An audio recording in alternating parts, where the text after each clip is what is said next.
বাংলাদেশ। তোমার স্কোয়াড কি প্রস্তুত? 6 মিলিয়ন স্বপ্ন, একটা উদযাপন, একটা যুদ্ধ। এটা শুধু একটা টুর্নামেন্ট না, এটা মিস্টার ট্রিপল আর এর 6 মিলিয়ন সাবস্ক্রাইবার স্পেশাল যুদ্ধ।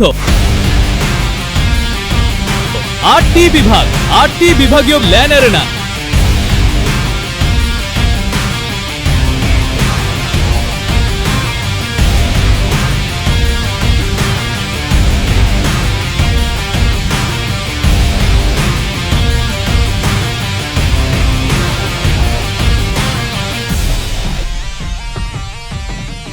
হাজারো স্কোয়াড, কিন্তু শুধু 12টি দল পৌঁছাবে ঢাকায় ড্যাফোডিলের গ্র্যান্ড ফাইনাল স্টেজে। এখানে ভাগ্য না, স্ট্র্যাটেজি জিতবে। এখানে নাম না, পারফরম্যান্স কথা বলবে। তুমি কি প্রস্তুত তোমার শহরের প্রতিনিধিত্ব করতে? তুমি কি প্রস্তুত জাতীয় মঞ্চে নিজের পরিচয় তৈরি করতে? স্কোয়াড বানাও, আগুন ঝরাও, ঢাকার মঞ্চে নিজের জায়গা দখল করো। রেজিস্ট্রেশন ওপেনিং সুন।